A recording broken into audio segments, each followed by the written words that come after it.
আসসালামু আলাইকুম, হাজির হয়ে গেলাম মজার একটি রেসিপি নিয়ে। আজকের রেসিপিটা একটু স্পেশাল, খুবই মজাদার। না টেনে সম্পূর্ণ ভিডিওটি দেখতে থাকুন।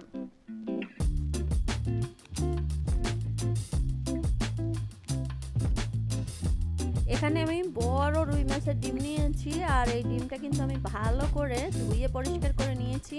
আর এর ভিতরে আমি দিয়ে দিলাম 1 চিমটি হলুদের গুঁড়া, 1 চিমটি মরিচের গুঁড়া, আর স্বাদ মতো লবণ, আর কিছু পেঁয়াজ দিয়ে ভালো করে ডিমটাকে আমি একটু মেখে নিলাম।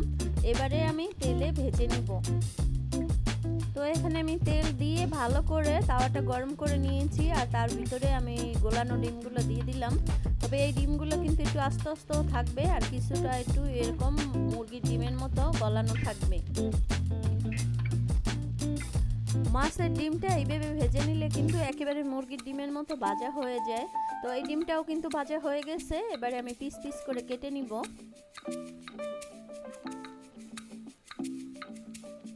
ডিমটা আমি পিস পিস করে কেটে আবার ভালো করে ভেজে নিয়েছি, আর ডিমটা কিন্তু ভালোভাবে ভাজা হয়ে গেছে। এবার তুলে নিব। এবারে ডিম ভুনা করব, আর ভুনা করার জন্য এখানে আমি হাফ কাপেরও কম পেঁয়াজ কুচি দিয়ে দিলাম, আর 5-6টা কাঁচামরিচ কেটে দিয়ে দিয়েছি। আর এখানে দিয়ে দিলাম 1 চা চামচ হলুদের গুঁড়া, আর 1 চা চামচ ধনিয়ার গুঁড়া। একটু পেঁয়াজের সঙ্গে ভেজে নিব। মরিচের গুঁড়া দিয়ে দিলাম হাফ চা চামচ, 1 চা চামচ দিয়ে দিলাম আদা রসুন বাটা, আর হাফ চা চামচ দিয়ে দিলাম জিরা বাটা। মশলাগুলো একটু ভালো করে ভেজে নিয়েছি। এবারে আমি দিয়ে দিলাম কেটে রাখা টমেটো। এখানে আমি মাঝারি সাইজের একটি টমেটো নিয়েছি। মশলার সঙ্গে ভালো করে টমেটোটা একটু কষিয়ে নিব। আর কষানো হয়ে গেলে এর ভিতরেই আমি ডিমটা দিয়ে দিব। আমি কিন্তু এখনো কোনো পানি দেইনি। এভাবে মাছের ডিমটা ভুনা করলে খুবই স্বাদ হয় খেতে। এবার মশলার সঙ্গে টমেটোর সঙ্গে আমি ডিমটা ভালো করে কষিয়ে নিয়েছি। এবার আমি হালকা একটু পানি দিয়ে দিলাম। আরও কিছুক্ষণ নাড়াচাড়া করে আমি আরও কিছু পানি দিয়ে দিব।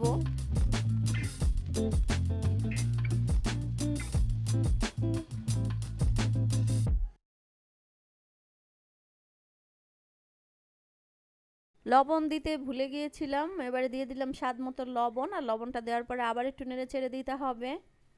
এবারে দিয়ে দিব আমি ধনিয়া পাতা। গ্রামের যেই সব বিলাতি ধনিয়া পাতা পাওয়া যায় সেই ধনিয়া পাতা দিয়ে দিলাম। আর দিয়ে দিব একটি ম্যাগি মশলা।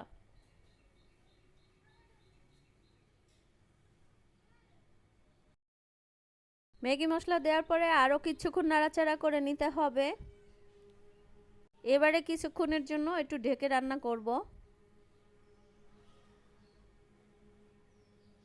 ডিম বোনাটা যখন এইভাবে মাখা মাখা হয়ে যাবে তখনই চুলাটা অফ করে দিতে হবে।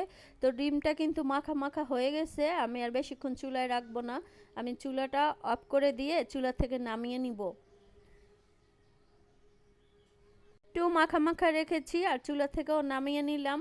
এটা কতটা সুন্দর হয়েছে কাছ থেকে একটু দেখিয়ে দিচ্ছি।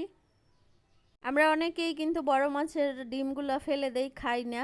তো চিন্তা করলাম এভাবে একটু ভুনা করে দিলে সবাই খেতে পারে। তো যখন আমি ভুনা করছিলাম সবাই চেটেপুটে খেয়েছে। এটা এতটাই মজা হয়েছে। তো আপনারাও আজকে থেকে বড় মাছের ডিম না ফেলে দিয়ে এইভাবে করে রান্না করে নেবেন। এটা খুবই মজার। একবারের জন্য হলেও বড় মাছের ডিম এভাবে রান্না করে খেয়ে দেখবেন। আজ এই পর্যন্তই। আবার দেখা হবে মজার কোনো রেসিপি নিয়ে। ভালো থাকবেন, সুস্থ থাকবেন। আল্লাহ হাফেজ।